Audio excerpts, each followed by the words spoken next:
सोचने लगे भाई बफर सिस्टम कर दिया जाए तभी काम चलेगा। तो वहां पर भूतों के लिए बोले कि देखो टैंक में सब भरा है, नहाओ चाहे खुशी में खाओ। और महाराज सब भूतों को छोड़ दिया गया। तो एक ही कमरे में सब टैंक भरे थे, किसी में कढ़ी है, किसी में दाल है, किसी में पूरी है, किसी में चावल है। तो भूत प्रेत उसी में घुस घुस करके खाने लगे। बोलो राधे राधे राधे राधे। बड़ा विचित्र है।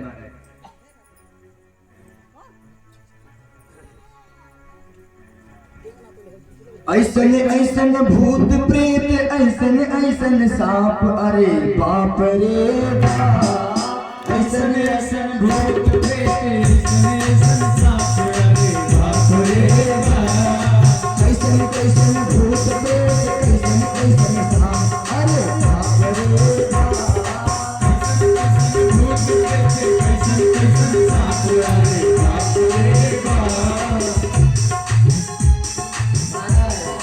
कैसे कैसे भूत है, किसी का हाथ और किसी का आंख,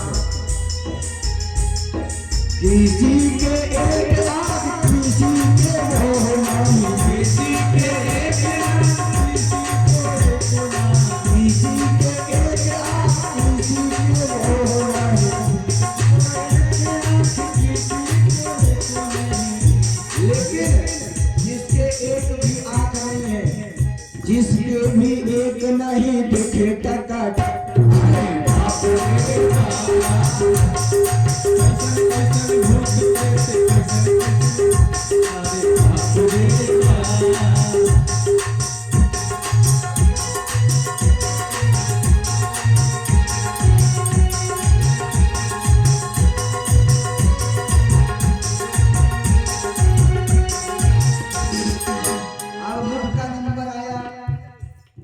किसी के एक मुख किसी के वो नहीं, किसी के एक मुख किसी को किसी के एक मुख किसी के वो नहीं, किसी के एक मुख किसी को नहीं।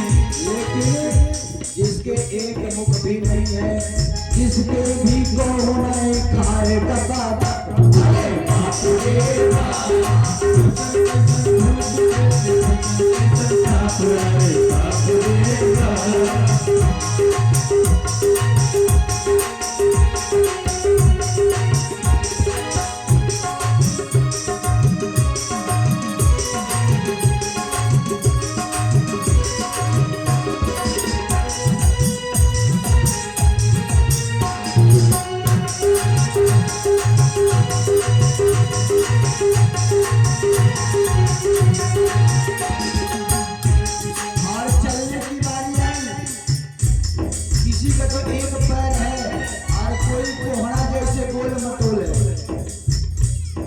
किसी के एक पैर किसी के वो नहीं, किसी के एक पैर किसी को नहीं, किसी के एक पैर कोई के को नहीं, किसी के एक पैर किसी को नहीं। लेकिन जिसके एक पैर नहीं है उसका क्या हाल है, जिसके भी वो नहीं चले धरा धड़। अरे बाप रे बाप।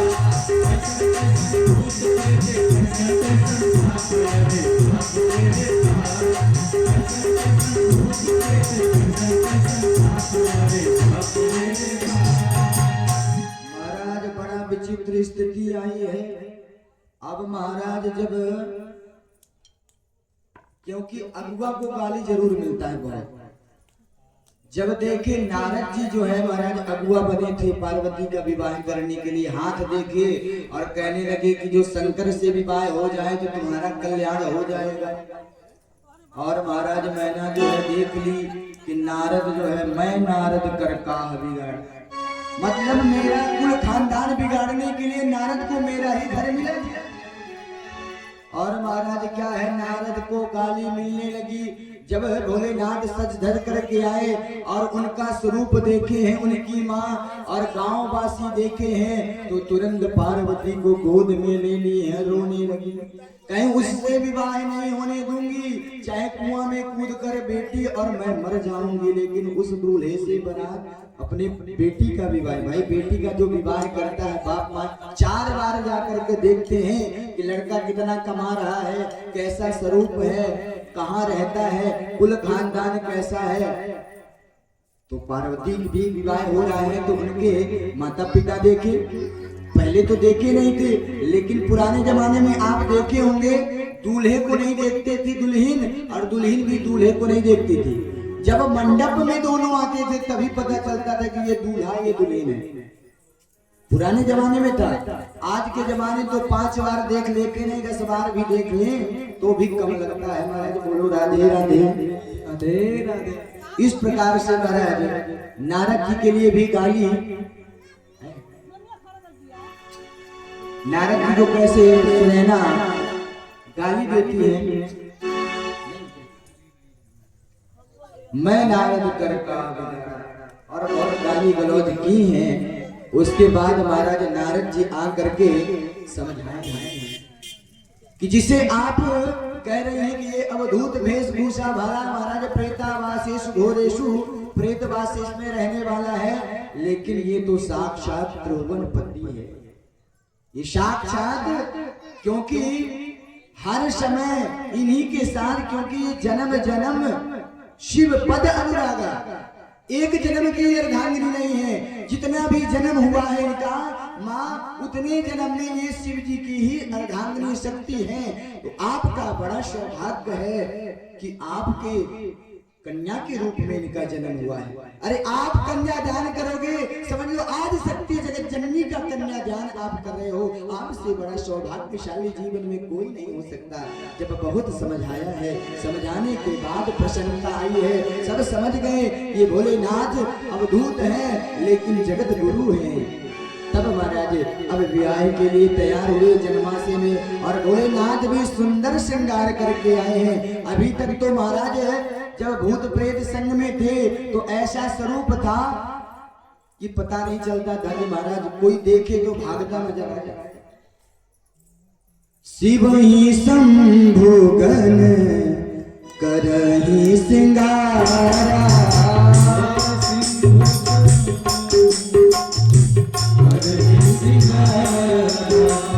शिव ही संभोगन करहि श्रृंगारा, शिव ही संभोगन करहि श्रृंगारा, जटा मुकुट आई मोर सवारा, जटा मुकुट आई मोर सवारा, जटा मुकुट आई मोर सवारा, जटा मुकुट आई मोर सवारा, शिव ही संभोगन करहि श्रृंगारा, शिव ही संभोगन करहि श्रृंगारा।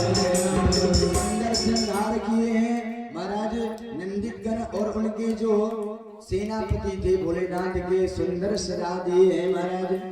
और सुंदर सजाने के बाद दूल्हे के रूप में आकर के वेद मंत्र मुनि वर उच्चरहि, वेद मंत्र उच्चरहि, वेद मंत्र मुनि वर उच्चरहि, वेद मंत्र मुनि वर उच्चरहि, जय जय जय शंकर सब तरहि, जय जय जय शंकर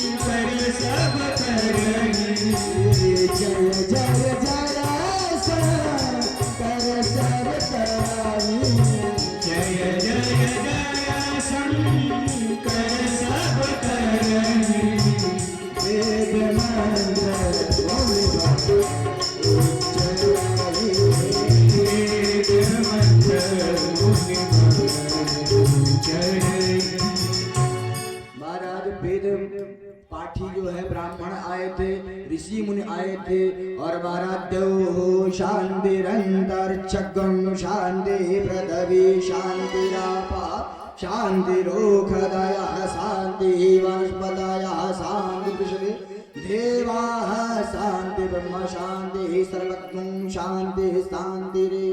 बड़े बड़े वेद मंत्र जो है गायन करने लगे। जिस प्रकार से विवाह का पद्धति होता है, बड़े बड़े मुनीन्द्र योगेंद्र संत सन्यासियों द्वारा भगवान भोलेनाथ का विवाह संपन्न हुआ है। अब विदाई का समय आ गया है और महाराज मैना ने अपने बेटी को पास में बैठाई है। पास में बैठाने के बाद सुंदर शिक्षा दिया है। हर माँ को अपने पुत्री को शिक्षा जरूर देना चाहिए कि ससुराल में जाकर के किस प्रकार से रहना है, किस प्रकार से सास ससुर को मानना है, किस प्रकार से अपने पति को मानना है। जब शिक्षा घर से प्राप्त करके जाएगी तो महाराज कभी भी ये फोन नहीं आएगा कि महाराज सास ने ये कह दिया, ससुर ने ये कह दिया, जेठ ने ये कह दिया, क्योंकि विवाह होने के बाद ये घर नहीं, ससुराल ही उस लड़की का घर हो जाता है। ये जिस दिन समझ में आ जाए उस दिन प्रेम हो जाएगा, उस दिन वो घर अपना घर नजर आने लग जाएगा। ये जरूर शिक्षा जरूर देना चाहिए महाराज। जिस प्रकार से महाराज मैना ने बैठा करके मां पार्वती को दिया है शिक्षा। बेटे ससुरे में रही हाथ जान बन के, सबकी पुतरी के बिचवा अरे प्राण बड़े के। बेटी ससुरे में रही हाथ जान बन के, ससुरे में रही हाथ जान बन के। बेटी ससुरे में रही हाथ जान बन के, ससुरा में रही हाथ जान बन के।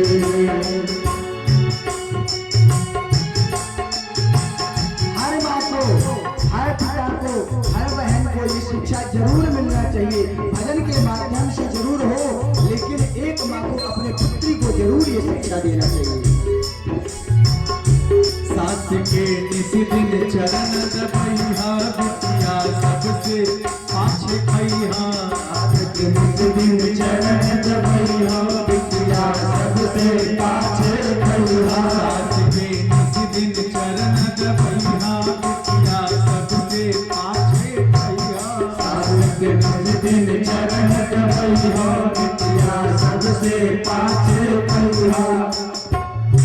ससुर के बाजी जब खरौआ, पानी दिहा धोवेला पौआ। ससुर के बाजे जब खरौआ, पानी दिहा धोवेला पौआ। ससुर के बाजी जब खरौआ, पानी दिहा धोवेला पौआ। ससुर के बाजी जब खरौआ, पानी दिहा धोवेला पौआ। रहिहा अगहन पूछे, रहिहा अगहन पूछे, महिमा के बिहान भरे। रहिहा अगहन पूछे, महिमा के बिहान भरे। बेटी ससुर में रहिहा जान बन के,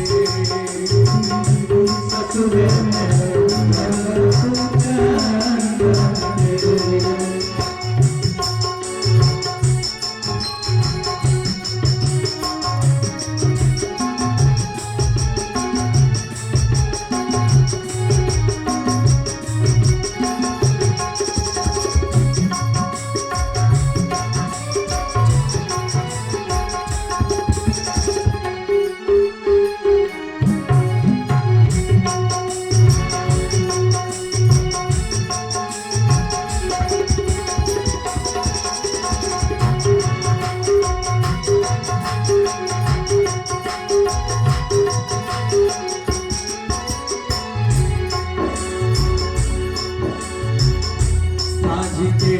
को समय जो कहिहा छोटा लड़का लड़कन के पढ़ैया तनिको समझ अइहा लड़कन के पढ़ैया साँझ के तनिको समझ पैया छोटहन लड़कन के पढ़ैया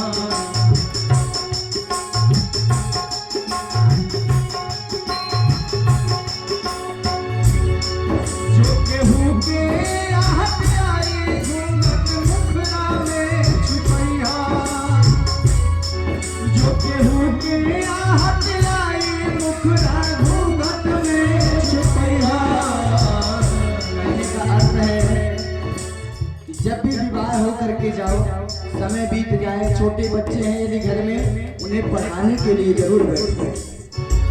जरूर किसी के बड़ाहुन का आहट, किसी को आने का आहट सुनाई दे, क्योंकि आजकल सिर ढकने की प्रथा तो चली गई। चाहे जेठ हो चाहे ससुर हो, सबके सामने घूंघट खुला रहता है। ये हमारी पद्धति नहीं, हमारे सनातन की पद्धति नहीं है। कभी कहता है कि किसी को भी आने की आहट दिखाई दे, तुरंत अपने घूंघट को चेहरा को ढक करके रख लेना।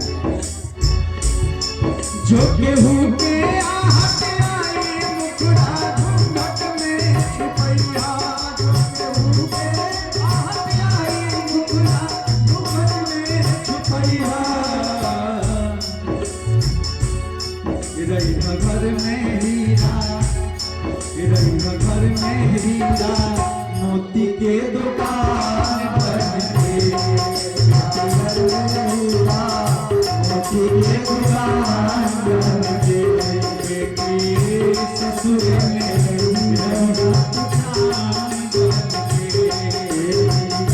ससुर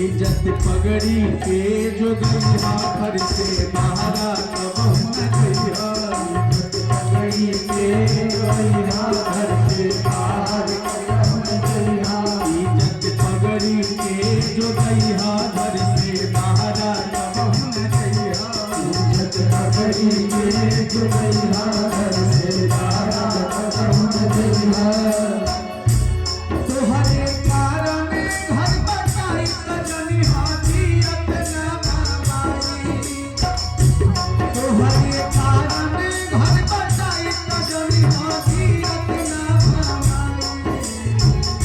एक माँ एक बाप कहती है अपने बेटी से कि घर से जीवन में बिना पूछे या बिना पति के साथ में यदि कोई हो, कभी घर से बाहर चरण तुम्हारा निकलना चाहिए। बहू को अकेले जीवन में घर से एक कदम भी न बढ़ाए। बाप कहता है यदि तुम्हारे ससुराल में बंटवारा तुम्हारे कारण हो गया तो समझना मेरी पगड़ी नीचे गिर गई। बेटी मेरी पगड़ी हर समय मेरे मस्तक में रहे, ऐसा कार्य जाकर के ससुराल में करना तो समझना मैं जिंदा हूँ, और जिस दिन तुम्हारे कारण घर बन गया उस दिन समझ लेना बाप तुम्हारा मर गया, जिंदा नहीं है। तोहरे कारण घर बटाई सजनी हाथी अपना मामाई तोहरे कारण घर बटाई सजनी हाथी अपना मामाई। ऐसन जन करी हाथी और हम आगे बात बन के ससुर में रहना ऐसन जन करी हाथी और हम आगे बात बन के ऐसन जन करी हाथी बेटे ससुर में रही हाथ ससुरे में रही बात जान बन के ससुरे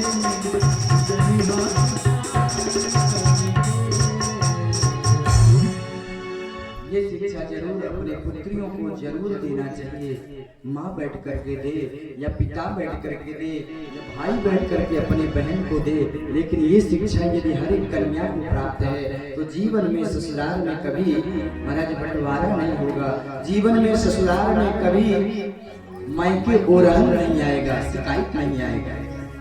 ये एक बाप अपने पुत्री को शिक्षा दे रहा है। उसी प्रकार से महाराज मैना भी पार्वती माँ को शिक्षा दिया है कि सुंदर अपने पति की सेवा करना। और आज विदाई देते हुए रोते हुए पूरा गांव महाराज अश्रुधारा प्रवाहित हो रहा है। भोलेनाथ को इतने दान दहेज मिले हैं, इतने हाथी, इतने घोड़े, स्वर्ण वस्तु सब देवताओं को दे दिया कि मुझे किसी वस्तु की जरूरत नहीं है, आप लेके जाओ। बरातियों को सब बांट दिया है और जा करके कैलाश पर्वत पर बोले शंकर भगवान की जय, पार्वती की जय। इस प्रकार से भोलेनाथ का चरित्र तो बहुत बड़ा है, लेकिन कथा बहुत है, इसीलिए हम लोग अब कथा के आगे की ओर चलते हैं। जाया उत्तान पारस सुनीति सुरुचि प्रेयशीर पत्नी वेतरायत सुतौरम। आपने मनु जी की 3 कन्याओं का विवाह के बारे में सुना। अब 2 पुत्र हैं, प्रियव्रत और उत्तानपाद। तो सबसे पहले उत्तानपाद का चरित्र आता है। उत्तानपाद के 2 विवाह हुए, सुनीति एक सुरुचि, और जीवन में हमारे भी 2 विवाह हुए हैं। ये 2 प्रकार की जो बुद्धि है ना, वो दोनों पत्नी हैं, एक सुंदर बुद्धि और एक मनमानी बुद्धि। और एक चीज ध्यान देना, जिस प्रकार ने राजा किया है वही काम हम भी करते हैं। यहाँ से खूब सुन करके जाओ, सत्य बोलो, सत्य तौलो, सत्य में रहना है, लेकिन दुकान पहुंच जाओ और तौलने वाला बाट उठाओ तो नीचे चुम्बक लगा दो, वो बोलो राधे राधे राधे। यहाँ खूब सुनिए। आप कहोगे महाराज ये तो सुनने वाली बात है, करने में कहाँ चलेगा। यदि हम 10 रुपए किलो नमक लेके आए हैं तो 20 रुपए किलो तो बेचेंगे ही, हैं? सच्चाई में जो जिंदगी में है महाराज, उसका शान कभी नहीं झुका है। जैसे उत्तानपाद की 2 रानियां थी, सुनीति और सुरुचि। सुनीति मतलब सुंदर नीति वेद शास्त्र से चलने वाली, और सुरुचि मतलब अपनी इच्छा से, स्वेच्छाचारिणा, अपनी इच्छा से चलने वाली। और उत्तानपाद का जब दूसरा विवाह है सुरुचि से हुआ तो सुनीति को खेतों में जाकर के मरीचा बनवा दिया। पहले तो कोई पुत्र नहीं हो रहा था, और महाराज बाद में पता चला कि वो भी गर्भवती हैं, तो दोनों पत्नियां एक साथ गर्भवती हो गई। तो दोनों में क्या अंतर है। राधे श्याम रामायण में महाराज बहुत सुंदर ध्रुव कथा आती है। महलों में सुरुचि सुशोभित है, रुचि के सब साज सजाती है, रुचि के सब साज सजाती है, रुचि के सब साज सजाती है, रुचि के सब साज सजाती है।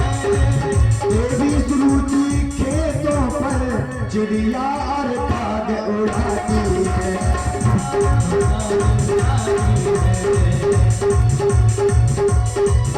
दोनों में क्या अंतर है। एक को महलों में रखा है, दूसरों को खेतों में भेज दिया। तो महलों में रहने वाली को हर एक वस्तु उपलब्ध है, और महाराज जो सुनीति रहती है वहां पर खेतों में रख दिया है। खेतों में ही अन्न दाना चुन करके भोजन बनाती है। और दोनों गर्भवती हुई तो क्या स्थिति दोनों का है। एक ने किया गर्भ धारण, उस दिन से पलंग न छोड़ा, उसी दिन से पलंग न छोड़ा, उसी दिन से पलंग न छोड़ा। एक ने बारंबार तलक, एक ने क्या किया, जब से गर्भवती हुई तब से एक ने बारंबार तलक खेतों में अनाज बटोरा, खेतों में अनाज बटोरा।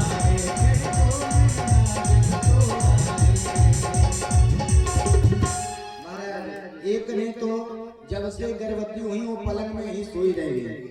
उठने का भी काम, इतने दास दासियां लग गए। लेकिन दूसरी जो महाराज सुनीति है, सुंदर नीति वाली है, खेतों में है, गर्भवती होने के बाद भी कोई भोजन नहीं, खेत में होता है। देखते आप खेत में जब काटेंगे कोई सिला गिर जाता है, उसको बिन के लाती है, उससे धान निकालती है, धान कूटती है, चावल बनाती है, उसके बाद भोजन करती है।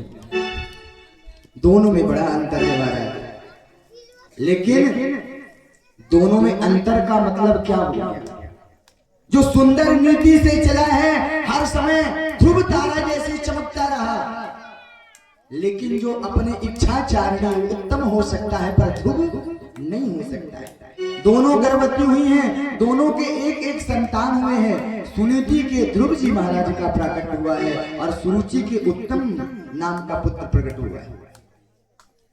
और दोनों महाराज धीरे धीरे बड़े होने लगे हैं। और बड़े होने के बाद एक एक की बात है, खेलते खेलते राजमहल तक ध्रुव जी महाराज पहुंच गए।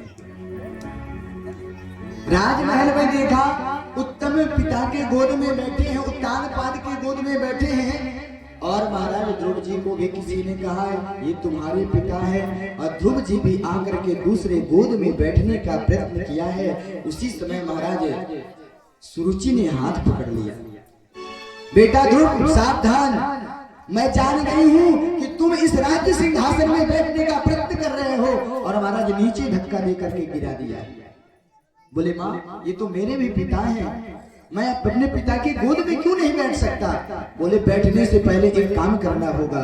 बोले क्या काम? अपने पिता के गोद में बैठने के लिए मैं सब काम कर सकता हूँ। बोले कि ध्यान से सुनो।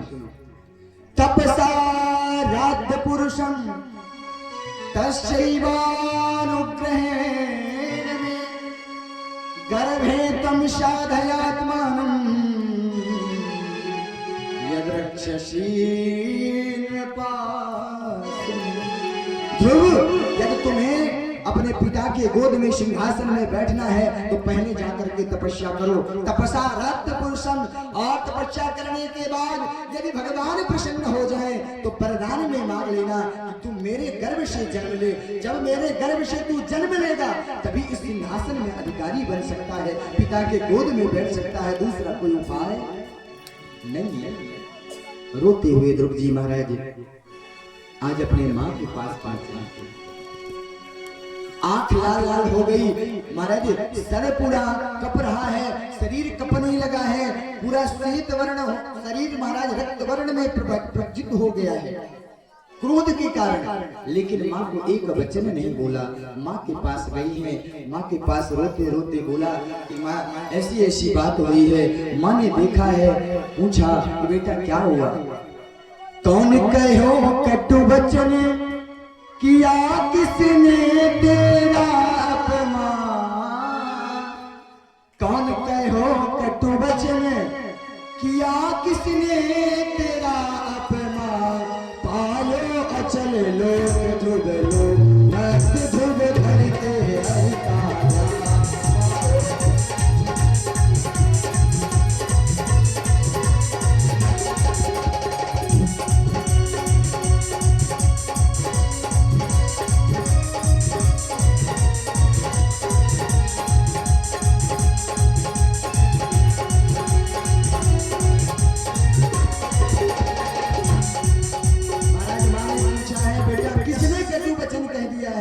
कौन सी? और महाराज ध्रुव जी रोते रोते बता नहीं पाए। मित्रों ने सारा बात बताया है। लेकिन एक चीज ध्यान रखना, दोनों माओं में अंतर क्या है? सुरुचि और सुनीति में अंतर क्या है? सुनीति ने एक बार भी सुरुचि के खिलाफ नहीं बोला। आजकल की माताएं होती तो डंडा लेकर के तैयार हो जाती, मेरे बेटे को डांटा है। आजकल लड़ाई हो जाता, बंटवारे हो जाते घर के, लेकिन माँ ने एक शब्द भी नहीं बोला। बेटा जो आज तक मैं बात नहीं बता पाई वो छोटी माँ ने बता दिया।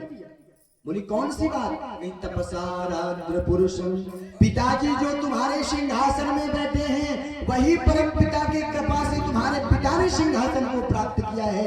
बेटा यदि तू उस परमात्मा का भजन करेगा, उसे प्राप्त लेगा, तो उससे बड़ा भी सिंहासन तुझे प्राप्त हो जाएगा। माँ वो मुझे अभागिन की संतति कही है, अभागिन की संतान कही है, लेकिन एक बात आप ध्यान रखना, जो जीव जन्म लेकर के भगवान को प्राप्त नहीं किया, उससे बड़ा अभागा जीवन में कौन हो सकता है। बेटा हम तो अभागे हैं, क्योंकि आज तक इतनी उम्र बीतने के बाद भी भगवान के भजन में रुचि नहीं लगी है। महाराज काम क्रोध ऐश्वर्य तृष्णाओं में खूब रुचि लगती है, सुंदर भोजन खाने में खूब रुचि लगती है, लेकिन माला के लिए कह दो तो 10 मिनट भी समय नहीं। अरे उससे बड़ा अभागा जीवन में कौन होगा। बेटा आज छोटी माँ ने इतना सुंदर वचन कहा है, इस वचन को जरूर तुम प्राप्त करना। उसने जो कहा उस मार्ग में जरूर चलना है। देखिए आज जो है इतने मित्र थे, इतने लोग चाहिए वाले थे, आज सब कुछ ध्रुव जी महाराज जब अकेले पड़ गए, बन जाते हैं लाखों रिश्तेदार जब तेरे पास होता है, और टूट जाती है गरीबी में जो रिश्ता खास होता है। यदि गरीबी आ जाए, कितना बड़ा भी आपका रिश्तेदार है महाराज, गरीबी आपके ही फोन उठाना बंद हो जाएगा, जान गया कि ये पैसा मांगेगा, इसीलिए फोन सब कुछ रिश्ते खत्म कर देते हैं लोग। और आज ध्रुव जी के पास जब ये बात आया है तो महाराज सब रूठ गए, और कोई कहते हैं कि जग में सिर्फ भगवान ही मित्र है और दूसरा कोई नहीं है। माने खूब समझाया है, जग में जगन्नाथ से बढ़कर जग में दूसरा मित्र नहीं। अपने कष्ट को यदि पड़ोसी को बताओगे तो पड़ोसी तुम्हारे कष्ट को देख के हंसना चालू करेगा, और गांव में जाकर के बैंड पीट के बता देगा कि महाराज हमारे पास आए थे। दूसरे जगह अपने कष्ट को मत बताना, यदि बताना है तो भगवान के पास जा करके 2 आंसू रोली ना करे, दूसरे को बताने की जरूरत नहीं है।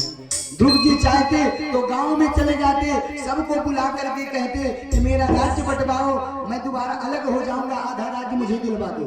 लेकिन ध्रुव जी ने कभी किसी को बताया नहीं, अपने माँ के सिवाय कहीं पर ये बात पता ही नहीं चला। इसीलिए माँ ने जो शिक्षा दिया है, और माँ कभी पुत्र को गलत शिक्षा नहीं दे सकती। किसी ने कहा अरे जग में जगन्नाथ से बढ़कर सच्चा मीत कोई ना, अरे प्रभु से बढ़कर के निभावे जग में प्रीत कोई ना, प्रभु से बढ़कर के निभावे जग में प्रीत कोई ना, प्रभु से बढ़कर के निभावे जग में प्रीत कोई ना, प्रभु से बढ़कर के निभावे जग में प्रीत कोई ना।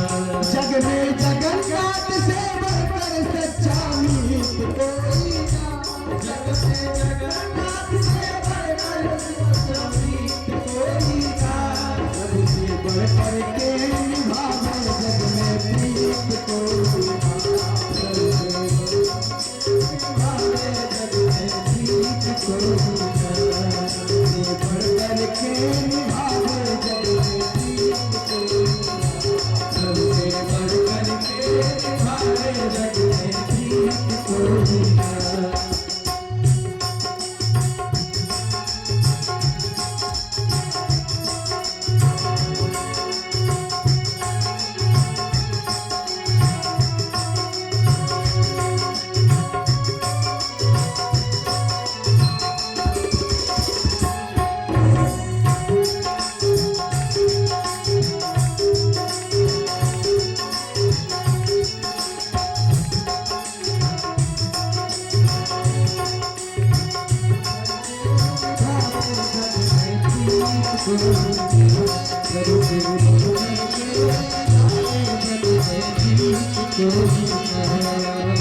कितने बचपन की पत राखी, कितने बचपन की पत राखी, कितने बचपन की पत राखी, कितने बचपन की पत राखी, लड़का जी ने जान साथी, लड़का जी ने जान साथी, लड़का जी ने जान साथी, लड़का जी ने जान साथी, माँ सबरी के बल बल चाची, माँ सबरी के बल बल चाची, अगली छोड़ माधुरी पाछी, अगली छोड़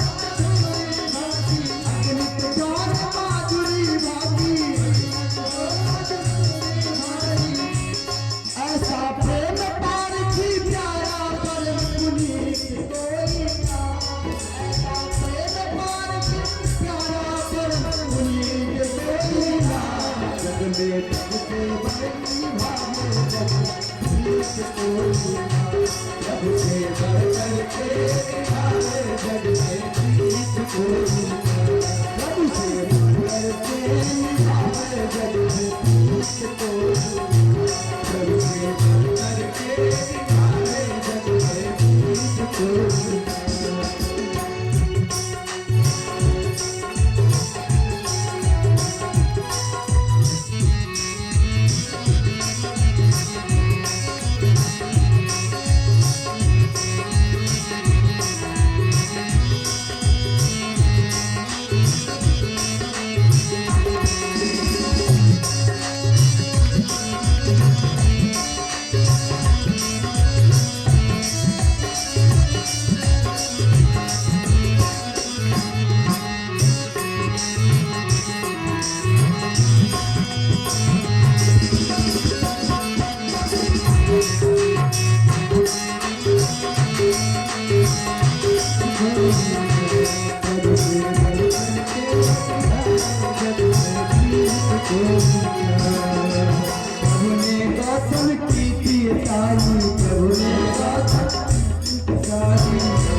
और आज माँ ने बताया है, ध्रुव जी ने पूछा कि माँ भगवान कहाँ रहते हैं। उन्होंने कहा कौन सा ऐसा जगह है जहाँ भगवान नहीं है। संसार में ऐसा कौन सा जगह है जहाँ कहते भगवान नहीं है। महाराज जहाँ भक्त की प्रीति हो जाए वहीं से भगवान प्रकट हो जाते हैं। प्रहलाद जी महाराज का खंभे में प्रीत हो गया तो महाराज खंभे से नरसिंह भगवान निकल गए।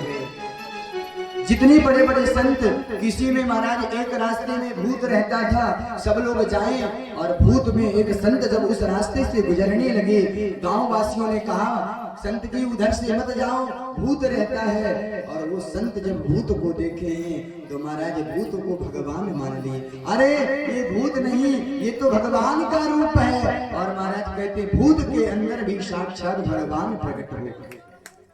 मतलब हमारा प्रेम जहां पर पुष्ट हो जाए वहीं पर भगवान हो जाते हैं। भगवान को आने जाने की जरूरत नहीं। कल के कथा में आपने सुना कि भगवान की सृष्टि कैसी है। भगवान ही सृष्टि के रूप में बने हुए हैं, कोई वस्तु अलग नहीं है। भगवान से कुछ अलग है ही नहीं, सब कुछ भगवानमय है, ईश्वरमय है। लेकिन ईश्वर को जानने के लिए प्रेम ते प्रकट होई मैं जाना। जब प्रेम हो जाए महाराज, प्रतीत हो जाए तो भगवान हर जगह दिखाई देने लगेंगे, हर जगह पता लगने लगेगा।